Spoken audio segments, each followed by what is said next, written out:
የካቲት 11 በዓልን በቅልጥ ማሸነፍን በሁመራ ለማክበር ስለተዘጋጀን ከእያንዳንዱ የመንግስት ሰራተኛ ደሞዝ ይቆረጣል ያለው የህወሓት ቡድን የደሞዝ መቁረጫ አስገዳጅ ፎርም አዘጋጅቶ ለሁሉም የመንግስት መስሪያ ቤቶች መበተኑን የሞርስ ምንጮች ከላኩልን መረጃ ለመረዳት ተችሏል። በከተማዋ የሚገኙ የኤቲኤም ማሽኖች በጥሬ ብር እጥረት ከስራ ውጭ ከሆኑ ቀናት ተቆጠሩ። ደንበኞች ገንዘብ ለማውጣት ወደ ባንክ ሲገቡ የሚፈቀድላቸው ብር 2000 ብር ብቻ ሲሆን ለአንድ ጊዜ የሚፈቀደው የጥሬ ገንዘብ ወጪ ከብር 50 ሺህ ብር ወደ 10 ሺህ ብር ዝቅ ተደርጓል።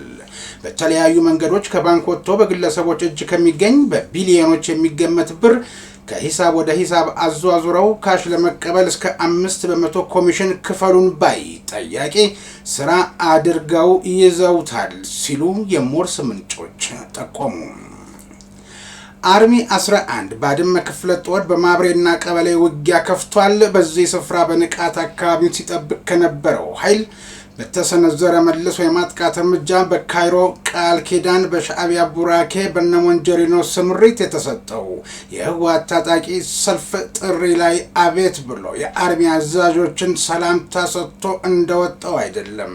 ቢቻል ትጥቁን የሚቀበለውና ከድካሙ የሚያሳርፈው እየፈለገ እግሩ ወደ መራው መሄድን እየመረጠ ነው የሚሉ ምንጮች አሉ።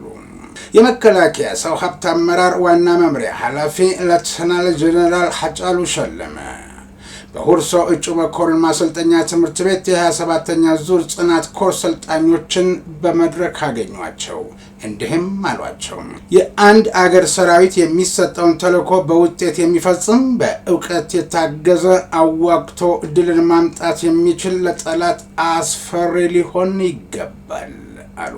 የምንመራው በእቅድ የምንሰራውን በታቀደ በጀት ስለሆነ ፈጣን ምላሽ የሚሹ ስራዎች ሲኖሩ ፈትሾ ወደ ተግባር መግባት የተጀመሩትንም ጥንቅቅ አድርጎና ጥራታቸውን ጠብቆ መስራትና ለአገልግሎት የማዋል ስራ ተጠናክሮ ይቀጥላል አሉ ከንቲባ አዳነች አቤቤ። የምርጫ ዓመት ስለሆነ ግን የማንችለውን ቃል አንገባም ሲሉ ቁርጡንና እቅጩን ተናግረዋል ከንቲባዋ። ለአፍሪካ ህብረት የመሪዎች ጉባኤና ለአፍሪካ ጣሊያን ጉባኤ የጸጥታ ኃይሉ የሚያከናውነው ተግባር በቴክኖሎጂ የሚደገፍ መሆኑ ተገልጾ የጸጥታ ኃይሉን ተግባር በተባባሪነት መንፈስ በመደገፍ ነዋሪዎች ኃላፊነታቸውን እንዲወጡና ከጸጥታ አካላቱ ጋር ተቀናጅተው በመስራት እንደ ወትሮው ሁሉ አስፈላጊውን ድጋፍና ትብብር እንዲያደርጉ ጥሪ ቀረበ።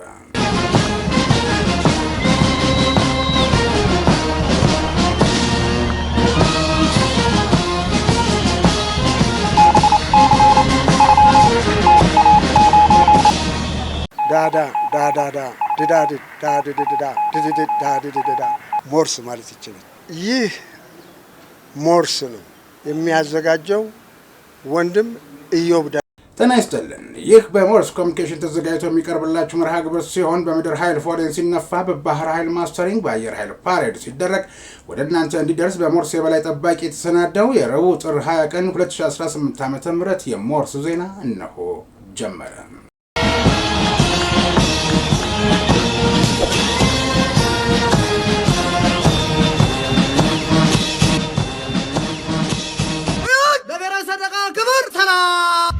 የተወደዳችሁ ቤተሰቦቻችን ለምታደርጉልን ድጋፍና እገዛ እያመሰገንን አሁንም ላይክ፣ ሼር፣ ሰብስክራይብ ማድረጋችሁን እንዳትረሱ ላስታውሳችሁና የሞርስ ኤዲሲ በቅደም ተከተል ካስቀመጠው ዜና ጀምራለሁ። የ2018 ዓ.ም አጋማሽ ዓመት የከፍተኛ ትምህርት ተቋማት የመውጫ ፈተና ከየካቲት 16 እስከ የካቲት 27 ቀን 2018 ዓ.ም እንደሚሰጥ ትምህርት ሚኒስቴር አስታወቀ። ሚኒስቴሩ ጥር 19 ቀን 2018 ዓ.ም ለከፍተኛ ትምህርት ተቋማት በላከው መረጃ እንዳመላከተው የቅድመ ምረቃ ፕሮግራም እጩ ተፈታኞች በዚህ የጊዜ ሰሌዳ መሰረት ለፈተናው ዝግጁ እንዲሆኑ አሳስበዋል። የፈተና መርሃ ግብሩ ትክክለኛነትና ለሁሉም ዩኒቨርሲቲዎች ደርሷል የተባለ ሲሆን ተፈታኞች አስፈላጊውን ዝግጅት እንዲያደርጉም ማሳሰቢያ ተሰጥቷል።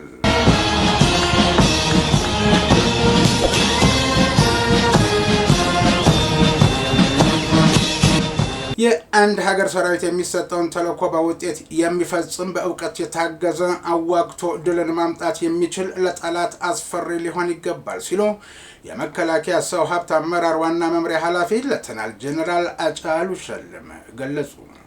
በሁርሶ እጩ መኮንን ማሰልጠኛ ትምህርት ቤት ለ27ኛ ዙር ጽናት ኮርስ ሰልጣኞች የግንዛቤ ማስጨበጫ ትምህርት ተሰጥቷል።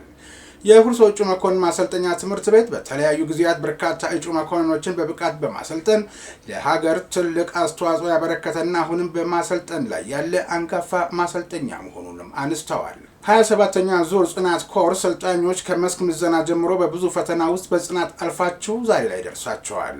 ቀሪውን የስልጠና ጊዜ በጥሩ ስነ ምግባር አጠናቃችሁ ከዚህ ይዛችሁት የምትሄዱት አቅም እና እውቀት ኃላፊነትና ተጠያቂነት ተሸክሞ መውጣትም ጭምር ስለሆነ ጠንካራ ኃይልን የመገንባት ስራ ልትሰሩ ይገባል ሲሉ ተናግረዋል።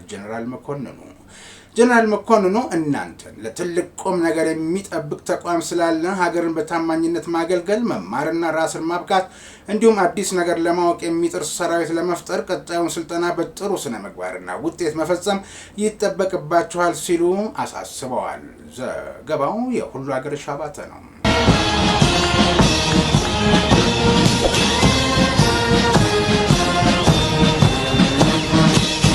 ዓለም አቀፋዊ አህጉርና ሀገር አቀፋዊ የጸጥታ ሁኔታ ትንተናን መነሻ ያደረገው የፌዴራል የጸጥታና የደህንነት የጋራ ግብረ ኃይል 39ኛው የአፍሪካ ህብረት የመሪዎች ጉባኤና የአፍሪካ ጣሊያን ጉባኤ በሰላም እንዲጠናቀቅ አስፈላጊውን ቅድመ ዝግጅት በማጠናቀቅ ስምሪት ሰጥቶ ወደ ስራ መግባቱን አስታወቀ።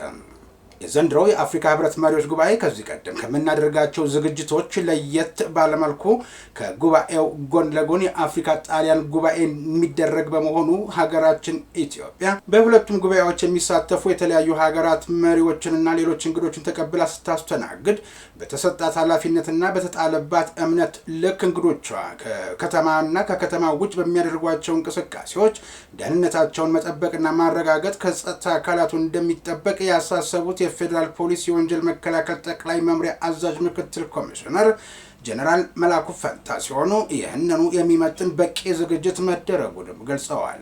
የህብረቱን የጣሊያንና አፍሪካን ጉባኤ ለመካፈል የሚመጡ እንግዶችን በሆቴሎች፣ በመዝናኛና በገበያ ስፍራዎችና በሚንቀሳቀሱባቸው አካባቢዎች ላይ ልዩ ትኩረት ተሰጥቶ እየተሰራ እንደሚገኝ የጠቀሱት የአዲስ አበባ ፖሊስ ጠቅላይ መምሪያ አዛዥ ኮሚሽነር ጌቱ አርጋው ናቸው። አያይዘውም የጸጥታ ኃይሉ የሚከናወነውን ተግባር በቴክኖሎጂ የሚደገፍ መሆኑን ጠቁመው የጸጥታ ኃይሉን ተግባር በተባባሪነት መንፈስ በመደገፍ ነዋሪዎች ኃላፊነታቸውን እንዲወጡና ከጸጥታ አካላቱ ጋር ተቀናጅተው በመስራት እንደወትሮው ሁሉ አስፈላጊውን ድጋፍና ትብብር እንዲያደርጉም ጥሪያቸውን አስተላልፈዋል።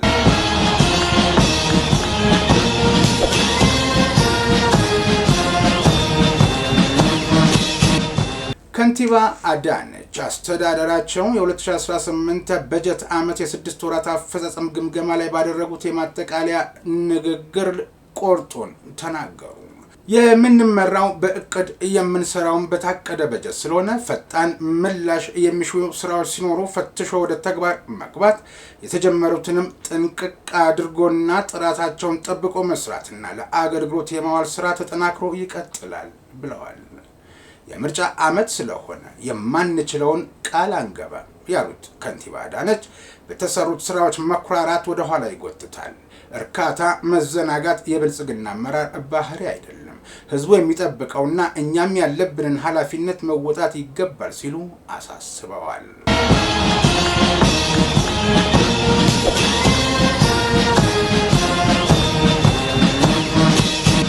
የተወደዳችሁ ቤተሰቦቻችን ለምታደርጉልን ድጋፍና እገዛ እያመሰገንን በሞርስ የበላይ ጠባቂ የተፈቀደውን መልእክት ሰምተን ስንመለስ ወደ ቀሪ ዜና እናልፋለን።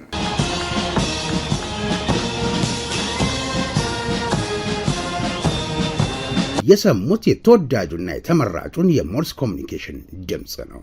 ከጥቅምት 1900 የተነሳውን የጦር ኃይል ታሪካችንን ይዘን በዱላ ቅብብል ዛሬ ላይ ደርሰናል። ይህ ሞርስ ኮሚኒኬሽን ነው። የኢትዮጵያን ሉዓላዊ ግዛት እየጠበቀና እያስከበረ ዛሬ ላይ ያደረሰውን፣ ትናንት ደሙን ያፈሰሰ አጥንቱን የከሰከሰውን እያመሰገንን፣ ታሪኩን እየተረክን፣ የፈጸመውን ጀብድ እየዘከርን፣ ለዛሬው የጦር ኃይል ብርታት እንዲሆነው እያደረግን፣ ለነገው ተተኪ ጀግንነትን እንዲወርስ ተግተን እንሰራለን። ጀግናን ማመስገን ጀግናን መፍጠር ነው። ኢትዮጵያንና ጀግኖቿን ያለ ሰብስክራይብ፣ ሼር፣ ላይክ ያድርግ። ይህ ሞርስ ኮሚኒኬሽን ነው። የኢትዮጵያን አምላክና የኢትዮጵያን ሕዝብ ይዞ የሚወድቅ የለም። ይህ ሞርስ ኮሚኒኬሽን ነው። ህወሓት ከጠለምት ግንባር ለምን ተመለሳችሁ በሚል ወደ ኋላ የሸሹትን ታጣቂዎች መረሸኑ ተሰማ። የጦርነት ሱስ ያለበትና የግል ጥቅሙን አስጠብቆ በስልጣን ለመቆየት ህልም ያለው ቡድን የድሃ ልጆችን አስገድዶ ወደ ጦርነት እያሰማራ መሆኑ ሳያንስ አስገድዶ ውጊያ ሜዳ ያስገባቸውና የኃይል ሚዛኑን ማስጠበቅ ባለመቻላቸው ወደ ኋላ የሚያፈገፍጉትን መረሸን መጀመሩ የታመኑ ምንጮች አጋልጠዋል።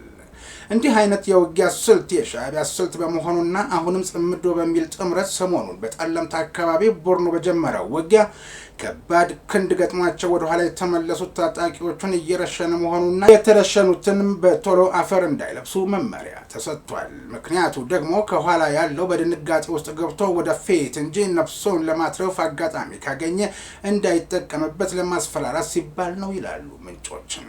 የትግራይን ወጣት እየማገደ የሚገኘው ይህ ጦርነት የማይሰለቸው ቡድን የሚገጥመውን ሽንፈት ከራሱ ጋር የሚያስማማው ቃታ ስቦ በመግደል ሆኗል። የህወሓት ቡድን ተጨማሪ ኃይል ከአንድ አባጉና አዲገብሩ ወደ ጠለምት እያስጠጋ መሆኑና የህወሓት አርሚ 33 እና 42 እጃቸው ላይ ያለውን ከባድ መሳሪያ ወደ ምስራቅ ጠለምት ሰራሬ ቀበሌ መተኮስ መጀመራቸውም የሞርስ ምንጮች አውቀናል ብለዋል።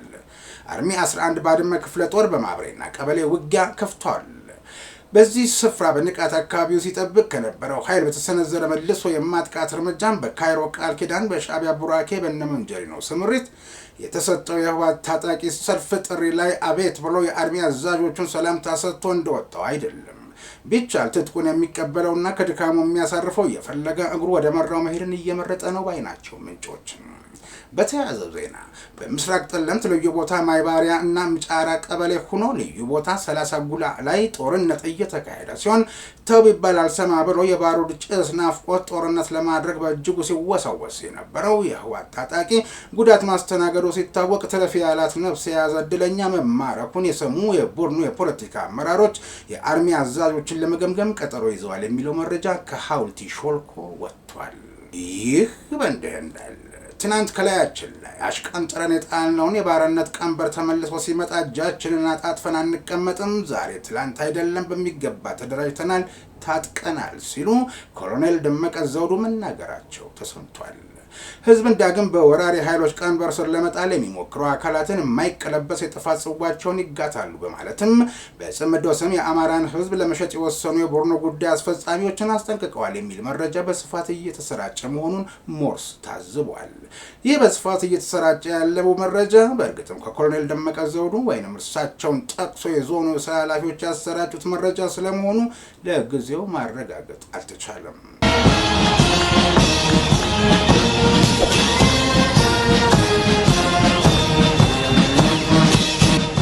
የብሔራዊ ባንክን አሰራር በመተላለፍ ከባንክ ወጥቶ ለአራጣ ስራ ሊውል የነበረ ከ2.2 ሚሊዮን ብር በላይ መያዙን ፖሊስ ማስታወቁ ተዘገበ። በትግራይ ሰሜናዊ ምዕራብ ዞን የኢትዮጵያ ንግድ ባንክ እንዳስላሴ ሽረ ዲስትሪክት በጥሬ ብር እጦት እየተፈተነ ይገኛል። በከተማዋ የሚገኙ የኤቲኤም ማሽኖች በጥሬ ብር እጥረት ከስራ ውጭ ከሆኑ በርካታ ቀናት ተቆጥረዋል። የዲስትሪክቱ ደንበኞች ገንዘብ ለማውጣት ወደ ባንክ ሲገቡ የሚፈቀድላቸው ብር 2000 ብቻ መሆኑ ተሰምቷል። በመቀሌ የሚገኙ የንግድ ባንክ ቅርንጫፎችም ለአንድ ጊዜ የሚፈቀደው የጥሬ ገንዘብ ወጪ ከብር 50,000 ወደ 10,000 ዝቅ አድርገውታል።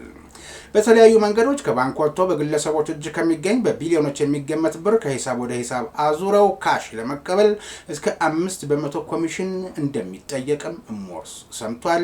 ይህንንም የሚያደርጉ ሰዎች ስራዬ ብለው ይዘውታል። በእንደ ስላሴ ሽረ ዲስትሪክት ስር የሚገኙ የኢትዮጵያ ንግድ ባንክ ቅርንጫፎች አሁን ዋና ስራቸው ከሂሳብ ወደ ሂሳብ ማዘዋወር ብቻ ሆኗል በማለት አክለዋል። አስተያየት ሰጪዎቹ ይህ በእንዲህ እያለ የዞኑ ፖሊስ የባንክ አሰራር ከሚፈቅደው ውጭ ወጥቶ ለህገወጥ የአራጣ ስራ ሊውል የታሰበ ከ2.2 ሚሊዮን ብር በላይ ጥሬ ገንዘብ እጅ ከፍንጅ መያዙን ከዞኑ ፖሊስ ሰምተናል ብለዋል። የዞኑ ፖሊስ በሰጠው ቃል ጥር 14 በከተማዋ 04 ቀበሌ ጥሬ ገንዘብ ከባንክ ወጪ አድርጎ በማከማቸት ከ3 እስከ 5 በመቶ ኮሚሽን በማስከፈል የአራጣ ስራ ሲያከናውን የተገኘ ግለሰብ ከነ ኤግዚቢቱ በቁጥጥር ስር ውሏል። በርካታ ጥሬ ገንዘብ ከባንክ ወጥቶ በግለሰቦች እጅ በመከማቸቱ ምክንያት የአካባቢው ሕዝብ በቁጠባ ካስቀመጠው በካሽ አውጥቶ ለመጠቀም ተቸግሯል ያለው ፖሊስ ከባንክ አሰራር ውጪ በመንግስትና ሕዝብ ገንዘብ በድብቅ የሚነግዱ ግለሰቦችን በማጋለጥ ሁሉም ርብርብ ያድርግ ሲል ጥሪ አቅርቧል። 10 ቀናት በፊት በስራ ጉዳይ ወደ እንደስላሴ ሽረ ከተማ ተጉዘው የነበሩት ፕሬዝዳንት ታደሰ ወረደ በትግራይ መልሶ ጦርነት ይቀሰቀሳል በሚል ኃላፊነት የማይሰማቸው ግለሰቦች በርካታ ገንዘብ ከባንክ ውጭ በመያዝ ሕዝቡን በአራጣ ለማሰቃየት እየሞከሩ ነው ሲሉ ተናግረው ነበር። ከባንኮች ውጭ በርካታ ገንዘብ እንደሚንቀሳቀስ እናውቃለን። ጦርነት መልሶ ይጀምራል በሚል ከገንዘብ ከባንክ ውጭ በማስቀመጥ በአራጣ ህዝቡን ለመበዝበዝ የሚደረግ ሙከራ እንዳለ መረጃው አለን። ይህን ህገ ወጥ አካሄድ ለማስቆም መንግስት ህግ ያስከብራል በማለት ጠንከር ያለ መልእክት አስተላልፈዋል። የዘገባው ምንጭ ትግቫህ ነው።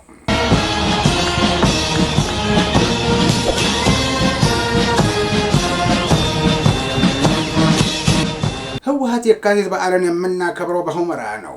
ምክንያቱም ጦርነት በጀመርንበት ባለፉት 3 ቀናት ብቻ በቅልጥማችን ድል እያገኘን እያሸነፍን ነው በማለት ወጣቱን እያታለለው ይገኛል ያሉት የመቀሌ የሚገኙ የሞርስ ምንጮች በእያንዳንዱ ቢሮ የነበሩ ታጣቂዎች ለግዳጅ ወደ ጠለምት እንዲዘምቱ ተደርገዋል ብለዋል። ይህ የካቲት 11 በዓል በቅልጥም አሸንፈን በሁመራ ለማክበር ስለተዘጋጀን ከእያንዳንዱ የመንግስት ሰራተኛ ደሞዝ ይቆረጣል፣ ለበዓል አዘጋጅ ኮሚቴውም ገቢ ይደረጋል በሚል የህወሓት ቡድን የደሞዝ መቁረጫ አስገዳጅ ፎርም አዘጋጅቶ መበተኑን የሞርስ ምንጮች ከላኩልን መረጃ ለመረዳት ተችሏል።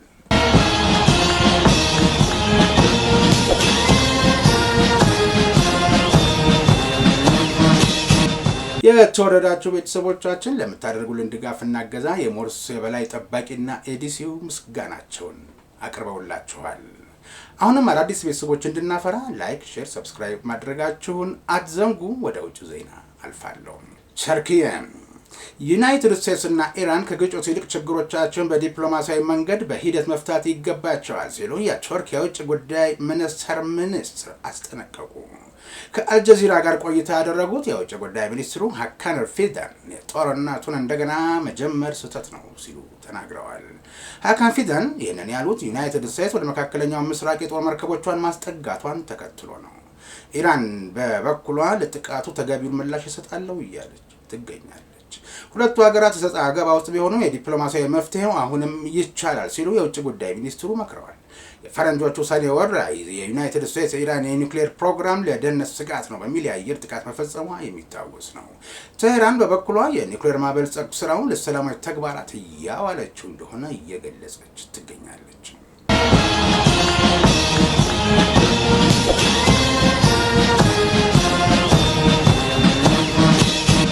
እስራኤል በሁለተኛው የዓለም ጦርነት ወቅት በናዚ በገፍ የተጨፈጨፉ 6 ሚሊዮን አይሁዳውያን የሚታሰቡበት 81ኛው ዓመት የሆሎካስት መታሰቢያ ስነ ስርዓት ጥር 19 ቀን 2018 በአዲስ አበባ ተካሂዷል። በአፍሪካ ኢኮኖሚ ኮሚሽን አዳራሽ በተከናወነው በዚህ መርሃ ግብር ላይ በኢየሩሳሌም የሚገኘው የዓለም ሆሎካስት መታሰቢያ ማዕከል ያዘጋጀው አርት ኢን ዘ ሆሎካስት የተሰኘው ልዩ ኤግዚቢሽንም ለእንግዶች ክፍት ሆኗል። መታሰቢያውን የእስራኤል ኤምባሲ፣ የጀርመን ኤምባሲ እና የተባበሩት መንግስታት ድርጅት በጋራ በመተባበር ያዘጋጁ ሲሆን የሰው ልጅ በማንነቱ ሊገደል እንደማይገባውና የጥላቻ ንግግር የሚያስከትለው አደጋ ለዓለም ትምህርት ሊሆን እንደሚገባ ተመላክቷል። በኢትዮጵያ የእስራኤል አምባሳደር ዶክተር አብርሃም ነጎስ በዕለቱ እንደገለጹት አይሁዳውያን የተጨፈጨፉት በፈጸሙት ጥፋት ሳይሆን በማንነታቸው ብቻ ነው። ለዚህ አሰቃቂ ድርጊት መሰረቱ የጥላቻ ንግግር መሆኑን ጠቅሰዋል። አምባሳደሩ አሁን በጀርመንና በእስራኤል መካከል ያለው መልካም ግንኙነት በትብብርና በአስተሳሰብ ለውጥ ላይ የተገነባ መሆኑንም እንዲሁ ጠቅሰዋል። በኢትዮጵያ የጀርመን አምባሳደር ወይዘሮ ብርጊት ቦሪን እልቂቱን ማስታወስ ለጀርመናውያን ትልቅ ኃላፊነት መሆኑን ገልጸው ጀርመን ለተፈጸመው ጥፋት ተጠያቂነቱን እንደምትቀበል አረጋግጠዋል። አሁንም በዓለም ላይ የሚታየው ጸረ ሴማዊ ጥላቻ ታሪክ ለዛሬ ትምህርት አለመሆኑን እንደሚያሳይ በመጥቀስ ጀርመናውያን ጸረ ሴማዊነትን ለመዋጋት ከአይሁዳውያን ጎን እንደሚቆሙ አስታውቀዋል።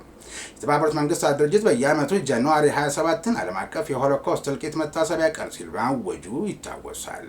ዕለቱ በናዚ ግፍ የተገደሉትን 1/3 የሚሆኑ የአይሁድ ህዝቦችን በማሰብ ጭፍን ጥላቻና ዘረኝነት ስለሚያስከትለው አደጋ ለዓለም ህዝብ የዘላለም ማስጠንቀቂያ ሆኖ እንዲያገለግል ታስቦ የሚከበር መሆኑን ድርጅቱ ባወጣው መግለጫ አብራርቷል።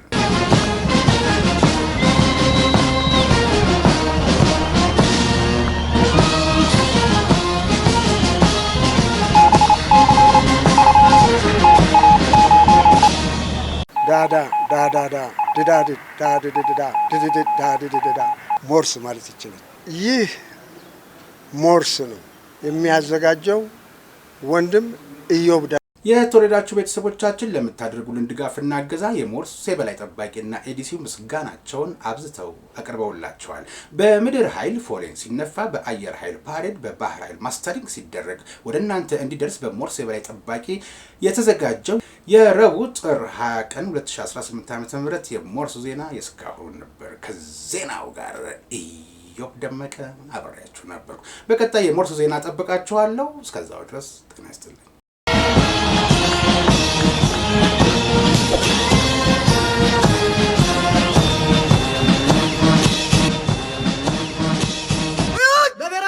ክብር ሰላም